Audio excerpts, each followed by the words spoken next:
გამარჯობა. გეცოდინებოთ, რომ ერთი პატარა ვიტამინი პირდაპირ მოქმედებს შენს ტესტოსტერონზე, ენერგიაზე და აღდგენაზე. ეს არის D ვიტამინი. ტექნიკურად ვიტამინი, მაგრამ ჰორმონის მსგავსი ნივთიერება.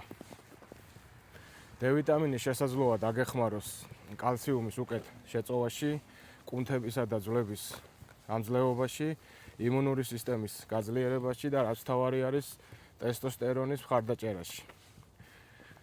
D ვიტამინის ნაკლებობამ შესაძლოა გამოიწვიოს ქრონიკული დაღლილობა, უენერგიობა და სპორტული შედეგების გაუარესება.